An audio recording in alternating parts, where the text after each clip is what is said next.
Shaitanirajim, Bismillahirrahmanirrahim. So, I have come again with the topic of the institutional reforms that are needed, that have been done by the Indian government to increase the productivity in agriculture. In the previous class, we discussed that how Indian government has increased the production by improving the technology, by taking the help of the technology, and in that we discussed various aspects of technology by which we have increased the production in our agriculture. So here in this class, I am going to again discuss with you that how the production has increased rather in India by reforms in the institutional reforms rather, by having the institutional reforms rather. So जैसा कि हम सबको पता है कि जो agriculture हमारी है, it is the backbone of our life. We can not live without agriculture. हमारी तमाम जो इकॉनमी है या हमारी ज़िंदगी जो है वो पूरी तरह से मुनहसर हमारे एग्रीकल्चर पर है. तो जितनी हमारी फार्मिंग या जितना हमारा एग्रीकल्चर स्ट्रांग होगा, तो उतनी ज़्यादा जो है एक इकॉनमी, एक नेशन उतना ज़्यादा जो है अच्छी तरह से प्रॉस्पर कर पाता है. ये बात हम बखूबी जानते हैं. सो इंडिया में कौन से ऐसे इंस्टीट्यूशनल रिफॉर्म्स किए गए कि जिससे हमारी जो एग्रीकल्चर है ये स्ट्रांग होती गई. अगर हम इंडिया की बात करें तो आफ्टर 1947 आज़ादी के बाद इंडिया ने बहुत सारे ऐसे इकदाम उठाए या बहुत सारे ऐसे स्टेप्स उठाए जिससे हमारी एग्रीकल्चर जो है वो उसकी जो प्रोडक्शन है वो बढ़ने लगी, या हमारा जो एग्रीकल्चर है वो जो फलने लगा. तो अगर मैं यहाँ पर बात करूँ इंस्टीट्यूशनल रिफॉर्म्स की, पहले मैं आपके साथ ये बात शेयर करना चाहूँगा कि इंस्टीट्यूशनल रिफॉर्म्स हम क्या मुराद रखते हैं. तो इंस्टीट्यूशनल रिफॉर्म मीन्स कि गवर्नमेंट की तरफ से कौन से ऐसे स्कीम्स बनाए गए, कौन से ऐसे लॉज या कानून बनाए गए जिससे एग्रीकल्चर में जो है मॉडिफिकेशन आई है, जिससे एग्रीकल्चर में तब्दीली आई. Now when you are changing anything, when you are making some program, when you are making some schemes, then that means that we are reforming something by we are changing an institution rather. जैसा कि आपको पता है कि agriculture जो है एक बहुत ही बड़ा एक महकमा है, एक ऐसी प्राइमरी ऑक्यूपेशन है जिस पर हमारा तमाम जो नेशन वो डिपेंड करता है. तो अगर हम एग्रीकल्चर में कोई ऐसी स्कीम इम्प्लीमेंट करते हैं, कोई ऐसा प्रोग्राम लाते हैं, या कोई ऐसी नई तब्दीली लाते हैं बाय कानून की मदद से, या किसी प्रोग्राम की मदद से, तो उन रिफॉर्म्स को, उन चेंजेस को हम नाम देते हैं इंस्टीट्यूशनल रिफॉर्म्स. यहाँ पर हम टेक्नोलॉजी का सहारा नहीं लेते हैं, बल्कि हम गवर्नमेंट की ऐसे इकदाम उठाता है जिससे हम बुनियादी जो उसूल हैं या हुकूक होते हैं हमारे जो किसान के, उन पर हम जो है उन पर नज़रसानी करते हैं. जैसे आज़ादी के बाद आपको पता है कि 1947 के बाद इंडिया जो था, इंडिया एक तरक्की जो डेवलपिंग नेशन था. India wanted to develop its country. So उस डेवलपमेंट के लिए एग्रीकल्चर को स्ट्रॉन्ग करना बहुत ही ज़रूरी था, बहुत ही जो है अहम था. तो उस सूरत में इंडिया ने क्या किया, 1947 के बाद इंडिया ने क्या किया, बहुत सारे ऐसे रिफॉर्म्स लाए, बहुत सारे ऐसे चेंज लाए. जैसे कि इंडिया का फर्स्ट 5 ईयर प्लान जिसको हम कहते हैं, जो 1951 में बनाया गया. तो उसमें 1951 में जो 5 ईयर, आपको पता है कि 5 साल मनसूबा बनने लगा हमारे इंडिया में. तो पहला जो फर्स्ट ईयर 5 ईयर प्लान था हमारा, तो उसमें लैंड रिफॉर्म जो था वो एक मेन मुद्दा था, मेन फोकस जो था वो था लैंड रिफॉर्म्स. चूँकि आपको पता है कि इंडिया में इससे पहले आज़ादी से पहले इंडिया में जो थी ब्रिटिश सरकार की हुकूमत थी. तो यहाँ पर एक सिस्टम हुआ करता था जिसको ज़मींदारी सिस्टम का नाम दिया जाता है. तो ज़मींदारी सिस्टम में क्या था कि कोई ज़मींदार होता था गांव का, तो उसके पास बहुत सारी जो है ज़मीन हुआ करती थी, और उसके पास खाने के लिए भी जो है खाने के लिए भी उसके पास ग़िज़ा मुहैया होती थी, और दूसरा कि वो उस फूड से कारोबार भी करता था.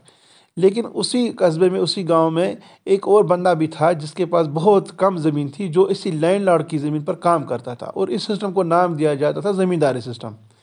यानी there were the big landlords who owned big patch of lands, and there were other some sections of society who hadn't land, इनके पास ज़मीन बहुत कम थी.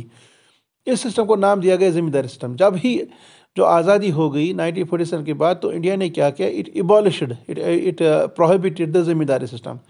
तो ये रिफॉर्म वहाँ पर किया गया 1947 के बाद कि ज़मींदारी सिस्टम को ख़त्म किया गया. ज़मींदारी सिस्टम है क्या, कि एक ऐसा सिस्टम जिसमें एक इंसान के पास, ज़मींदार के पास बहुत सारी ज़मीन हुआ करती थी, और दूसरा एक बंदा था जिसके पास बहुत कम ज़मीन हुआ करती थी। तो इससे क्या होता था, इससे एक बहुत बड़ी गैप बन जाती थी, जिसे हम कहते हैं कि richest became richer and poor became poorer. तो इससे जो डिफरेंसेस थी उसको जो है ख़त्म किया गया।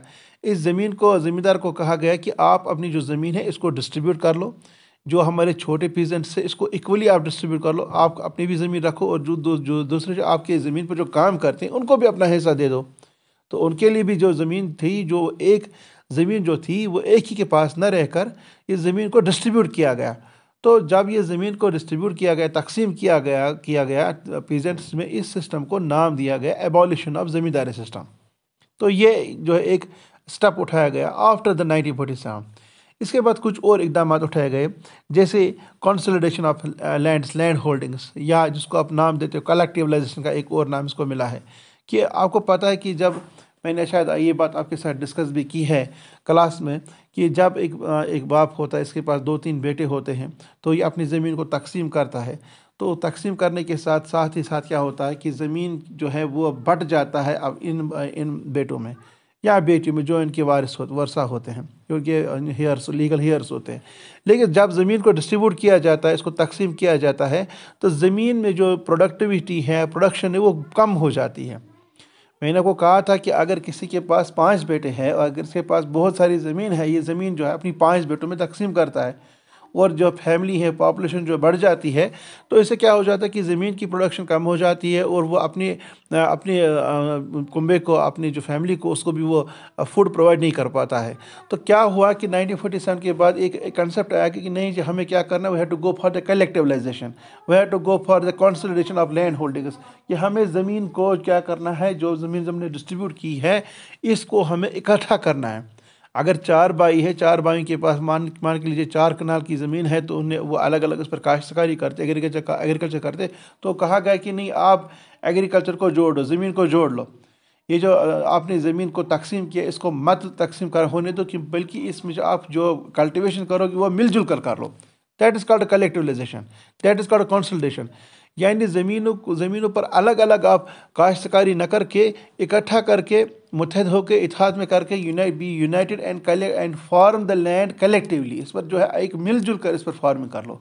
तो that was called collectivisation, that was called consolidation of the land holdings. तो ये भी एक रिफॉर्म था, ये भी एक चेंज थी, जो कि हमारी आज़ादी के बाद इंडियन गवर्नमेंट ने जो है उठाया। So there are some reforms, जैसे मैंने कहा कि ईयर प्लान में मेन फोकस था लैंड रिफॉर्म, तो ज़मींदारी सिस्टम को एबॉलिश किया गया।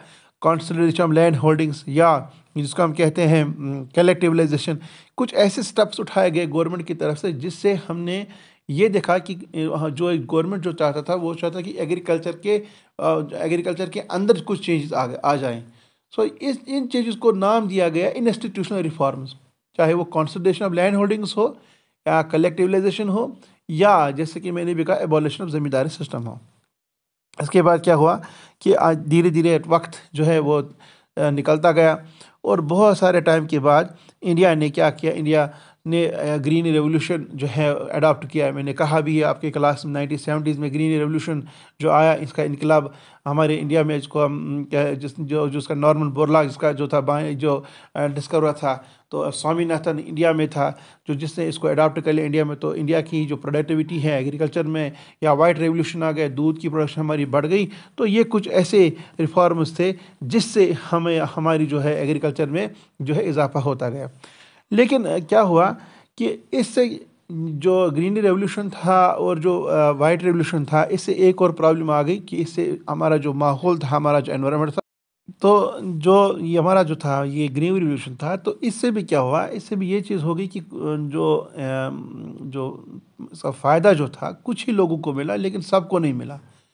मान के लीजिए कि ग्रीन रिवोल्यूशन में किया गया कि इसमें हाइब्रिड सीड्स का जो है हम ज़्यादातर इस्तेमाल किया जाने लगा, या आप कह लीजिए कि नए नए मशीन्स का इस्तेमाल किया जाने लगा। तो उससे कुछ ही लोगों को फ़ायदा मिला, कुछ को नहीं मिला। अब इंडिया ने क्या किया, इंडिया ने एक कम्प्रहेंसिव एक प्रोग्राम लिया, एक कम्प्रहेंसिव कुछ स्टेप्स उठाए, जो वाकई जिनको हम इंस्टीट्यूशनल रिफॉर्म्स का नाम देते हैं। वो इंशाल्लाह रहमान आपके ग्रुप में मैं शेयर करूँगा, और मैंने किया भी है। जैसे कुछ कि मैं यहाँ पर बात करूँगा, इंडिया ने क्या किया, इसने provision for crop insurance against drought and floods, cyclones, fire and disease. ये एक इंस्टीट्यूशन रिफॉर्म है कि इंडिया ने क्या किया, इसे क्रॉप इंश्योरेंस किया, प्रोवाइड किया। क्रॉप इंश्योरेंस मीन्स कि अगर मान के चलो कहत आ गया, ड्रॉट आ गया कि पानी नहीं पड़ा, सैलाब आ गया, साइक्लोन आ गया, जो किसी जगह किसी फसल को आग लग गई या बीमारी लग गई, तो गवर्नमेंट ने क्या किया, गवर्नमेंट ने कहा कि भाई आप टेंशन मत लो, एक फार्मर को हम इंश्योरेंस देते हैं, हमको क्रॉप इंश्योरेंस देते हैं, यानी फसल को इंश्योरेंस किया जाने लगा। अगर नुकसान हो भी जाता है किसी वजह से, बाय द नेचुरल डिज़ास्टर और मैन मेड डिज़ास्टर, ज़मीन इस फसल को नुकसान हो जाता है, उसको एक इंश्योरेंस की तरह इंश्योरेंस दिया गया, इंश्योरेंस कवर दिया गया। जैसे इंसानों को हम लाइफ इंश्योरेंस किया जाता है, बिल्कुल एग्रीकल्चर भी जो है इंश्योरेंस के अंडर कवर किया गया, ताकि इस फार्मर की ज़िंदगी जो है वो ख़राब ना हो जाए।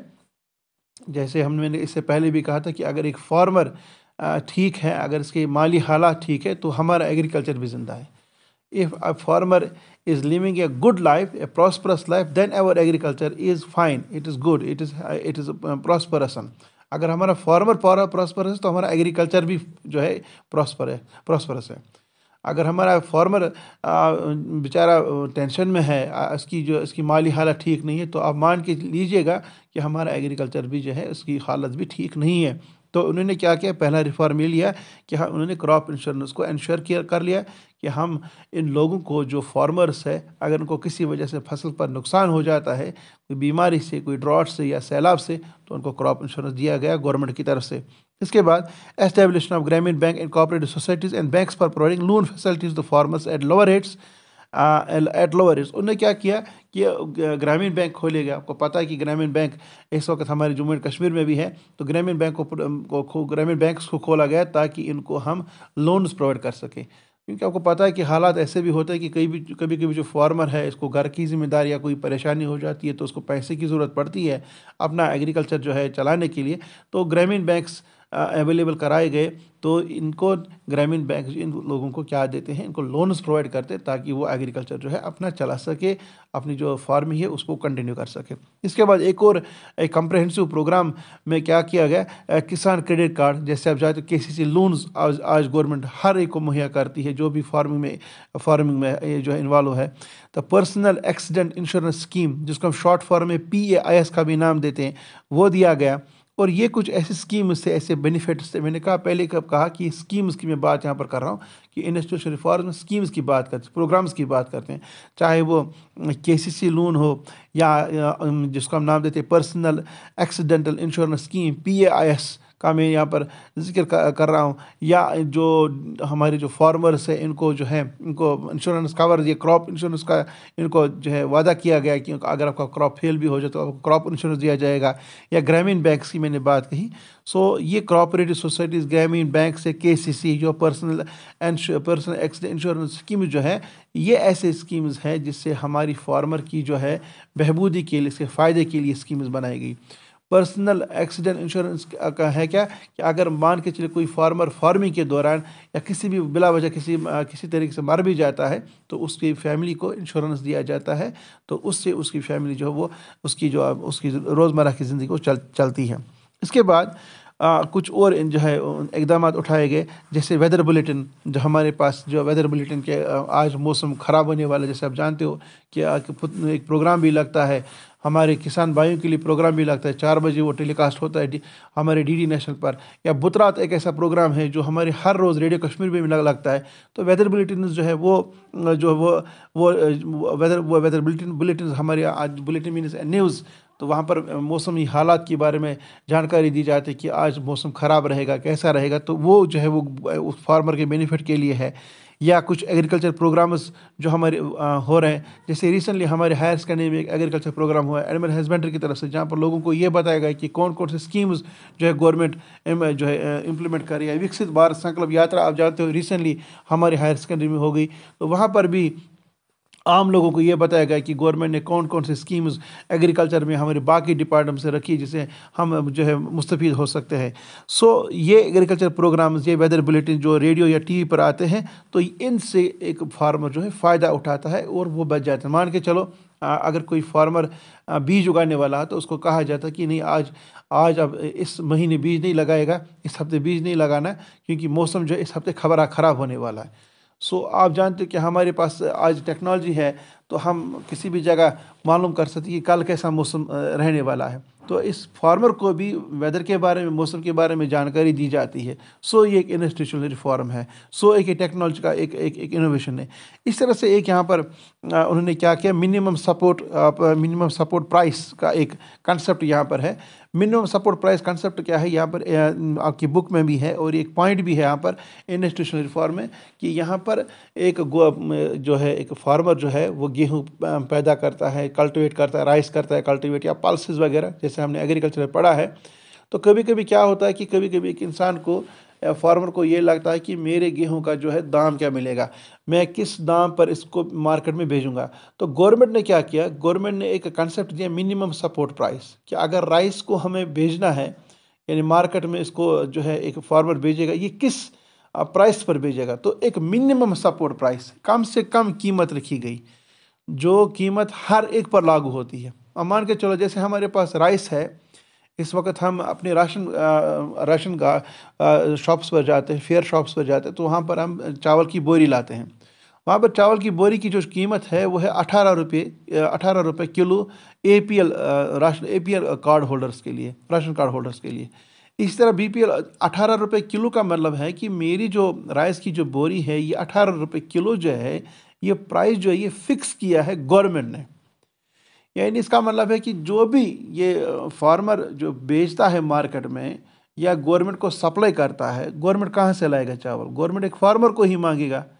लेकिन गवर्नमेंट किस प्राइस पर इसको मार्केट में भेजेगा और फार्मर को कितना देगा, इसको हम नाम देते हैं मिनिमम सपोर्ट प्राइस। ये नहीं है कि अगर मान के चलो किसी ने जो है चावल की बोरी जो है वो उससे लाई, किसी ने 20 रुपये किलो लाई, किसी ने 25 रुपये किलो लाई, नहीं, गवर्नमेंट ने एक ही प्राइस रखा है, मिनिमम सपोर्ट प्राइस। यानी हर एक बंदा जो है इस राइस को भेजेगा एक ही प्राइस पर, एक ही फिक्स्ड प्राइस पर। उस प्राइस को हम नाम देते हैं मिनिमम सपोर्ट प्राइस। इसका क्या फ़ायदा है? फ़ायदा ये है कि कोई चालाकी कर सकता है, कोई कह सकता है कि नहीं, चावल की मैं बोरी जो है इसको मैं 18 रुपये किलो के बजाय 30 रुपये किलो बेच दूंगा। कोई कहेगा मैं 100 रुपये, इसको 100 रुपये पर KG दूंगा। लेकिन नहीं, गवर्नमेंट ने फिक्स रेट रखी है कि राशन शॉप पे जो आपको मिलेगा वो 18 रुपये पर KG मिलेगा। इस तरह से पल्सेस की जो प्राइस है, वेजिटेबल्स की जो प्राइस है, इसको फिक्स करता है गवर्नमेंट, और फिर इसी प्राइस पर हम इसको मार्केट में सेल करते हैं और उसी प्राइस पर एक कस्टमर जो उसको खरीदता है, that is minimum support price. इंशाल्लाह इसको मैं आपको इलाबरेट करके आपके ग्रुप्स में भेजूँगा। सो बेटा, ये जो कुछ रिफॉर्म्स मैंने इन कुछ मिनट्स में आपके साथ डिस्कस किया, इसका जो मेन जो मुद्दा या मकसद है मेरा यही है कि कैसे गवर्नमेंट ने इंस्टीट्यूशनल रिफॉर्म्स लाए और कैसे गवर्नमेंट ने जो चेंजेस मॉडिफिकेशन लाई, जिससे हमारा एग्रीकल्चर जो इम्प्रूव होता गया। चाहे वो कंसिडरेशन ऑफ लैंड होल्डिंग्स हो, कलेक्टिवलाइजेशन हो, या मैंने अभी कहा एबॉलिशन ऑफ ज़मींदारी सिस्टम हो, फिर ग्रीन रेवोल्यूशन की बात है, फिर वाइट रेवोल्यूशन की बात है, फिर एक कम्प्रहेंसिव प्रोग्राम कुछ स्टेप्स उठाए गवर्नमेंट ने। जैसे मैंने कहा कि पर्सनल एक्सीडेंट इंश्योरेंस स्कीम की मैंने बात की, KCC की मैंने बात कही, मैंने मिनिमम सपोर्ट प्राइस की बात कही। अभी मैंने कहा कि इनको हम एक क्रॉप इंश्योरेंस प्रोवाइड करते हैं, या ग्रामीण बैंक्स की मैंने बात की। These all are the institutional reforms that have been done, that have been adopted by the government of India to improve our agriculture. I hope कि ये तो ऑडियो में मैं भेज रहा हूँ, मुझे उम्मीद है इंशाल्लाह रहमान कि आप सब बच्चे जो है इसको गौर से सुनोगे, और जो मैं मटेरियल इस पर सेंड करता हूँ व्हाट्सएप पे, उसको भी आप अपनी कॉपी पे नोट डाउन कीजिएगा। किसी जगह अगर कोई मुश्किलात हो समझ